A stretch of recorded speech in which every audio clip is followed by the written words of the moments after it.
Thanks for coming on. I think you're the first dominatrix I've ever had here on my LBC show. So congratulations to you. How much of a worry do you think this is? Obviously, for a lot of people, pornography is not harmful, it's not dangerous. But I would say that when it is very young eyes and young minds that are watching it, there's something to be very, very worried about. What do you think? I think we'd all much prefer that children weren't watching pornography. I've been a performer in porn and also a porn producer for some years, and we definitely don't want children watching our content for many reasons. Chiefly, I think they don't have any money, so it's no real use to us, But yeah, it is very much meant to be adult entertainment. It's meant to be seen with adult eyes, with some experience, with some knowledge that it is meant to be fun rather than educational. So yes, it's not something we want children seeing. Unfortunately, as you've alluded to, I don't think the online safety bill is the best way to deal with that, unfortunately. Because that did it, Melissa, didn't it? That brought in age verification. You now have to sort of technically confirm that you're over a certain age. Has that made much of a difference so far? It's been enforced, a couple of months now?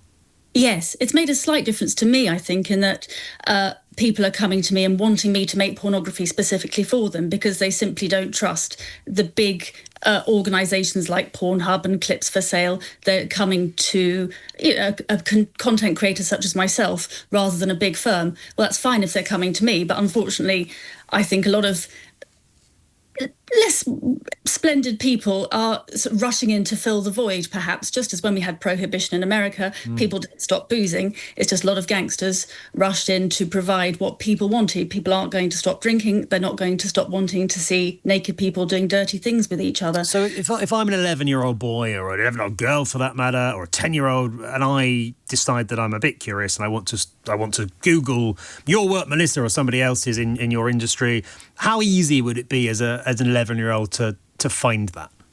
Oh, well, before the Online Safety Act, I imagine it would have been fairly simple if there were no checks and controls on home Wi-Fi, for example, or on data. But you'd really hope at the age of 11 it would be the parents who are saying, this isn't appropriate, and putting those checks in, which are dead easy to put. We've all got apps on our phones.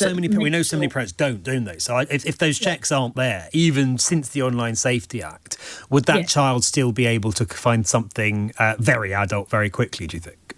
I imagine they probably would, and they'd find stuff that was less salubrious, honestly. I'm already seeing that, we're seeing stuff from the darker corners of the internet, say, rushing in to fill that void. What sort of stuff, if you don't mind me asking? What when you say less salubrious, what is the sort of content you're talking about?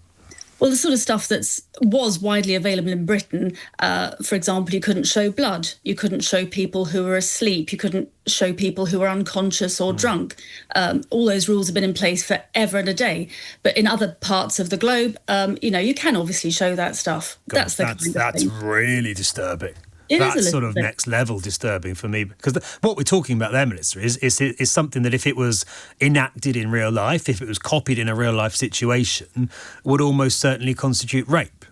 Yeah, for sure, absolutely. And we've got pre-teenage children potentially watching this stuff. Yeah, and unfortunately, the laws that have been put in haven't made that better. They've made it, I think, if anything, worse. How do we respond to that? I mean, what can be done?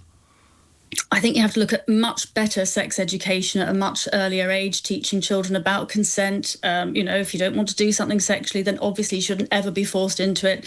That consent changes all the time depending on how you feel and who you're with, and getting those messages across, because I just don't think you can put the porn genie back in the bottle. And also, I don't think porn is particularly awful. I mean, every study from all across the globe has shown that there is a correlation between the availability of pornography and sex crimes, but it's an inverse correlation. So the more liberal laws around pornography, the fewer sex crimes you'll see. Really? So I do, yes, that's absolutely. Interesting. I guess even that's in between US states. Amongst adults, is that?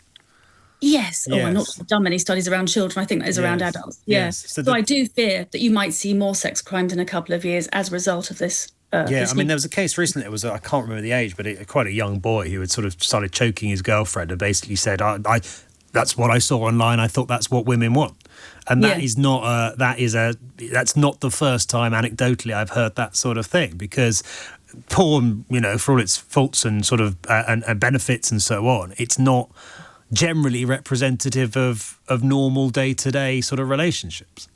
No, absolutely. It is meant to be entertainment. It's meant to be, Obviously, it takes out all the miserable bits of sex and all the it's the joy and the kinky, the fun stuff. You don't tend to see condoms, you don't tend to see conversations around consent. You do get straight to the banger that you want for your buck. Yes, absolutely. Do you think it's at least partly responsible for the sort of backlash that we've seen, the manosphere, as it's been called, the popularity of the likes of Andrew Tate, the fact that Generation Z men are far more likely to be anti-feminist, even their grandparents who were born in the post-war years are. Is that partly to do with just the prevalence of sex and porn in these young men's lives?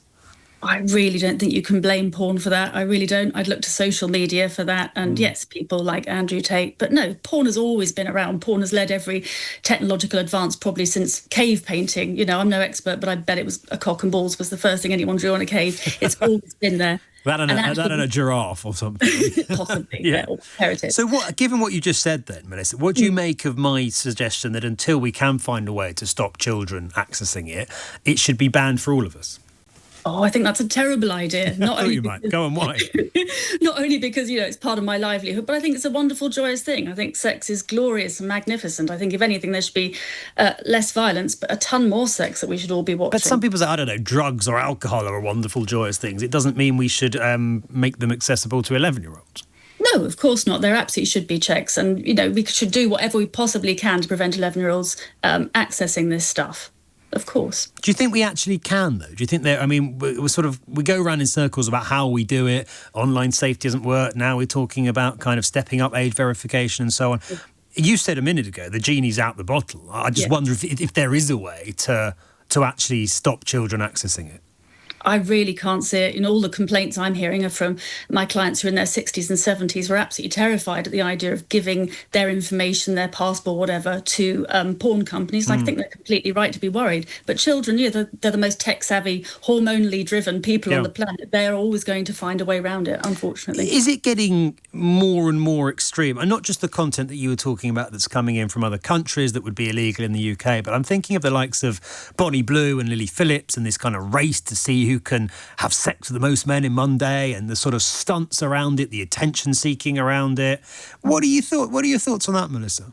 I really don't feel it's getting more extreme. I've been in porn for 30 years now. The top 3 most searched items on Pornhub are almost inevitably MILF, thank you, lesbians and amateur. The order changes, but that's what people want to see. It's MILF, lesbian and amateur. It doesn't get more extreme. And if I try to put more extreme content up on my OnlyFans, for example, people complain. They don't like it. Maybe extreme's the wrong word, but this kind of these stunts that have developed around this race to see who can break the world record for having the most sex with the most people in the most in the shortest amount of time. Do you have any issues with the sort of the Bonnie Blues of this world? It's not for me, but I don't think they should be prevented from doing it. I think having sex with consenting adults is absolutely fine. And I don't really blame porn for that. I blame more the tabloids who are encouraging them and making them celebrities. I think they've both been taken off OnlyFans now, as far as I'm aware. So actually porn has rather started to shun them. One other question I just wanted to ask you. What's it like as an industry? As you say, you've worked in it for a few decades now. Some people I've sort of interviewed about this say it's still a very masculine, hierarchical, not very pleasant industry to work in. Other people say actually the complete opposite is true. What's your experience of it as an industry? I love porn. I absolutely love it, both watching it and being part of it. I found it incredibly inclusive and delightful and charming. Almost all the producers I work for are female. That's not my choice. That just happens to be the case. They're the ones who tend to do the most interesting kink production, and I'm mainly in kink. No, it's... I hear stories from my friends who are teachers or vicars or nurses, and they face so much abuse and horror and things that I just don't experience in porn. You think it's harder to be a vicar than a dominatrix? I absolutely do. I really do. I've heard stories from female vicars about how they're, assaulted by their congregations. If that happened to me as a porn star, I would take to Twitter and have the porn producer just destroyed quite quickly. Women are desperately needed in porn, so we are looked after extremely well. That's good to hear.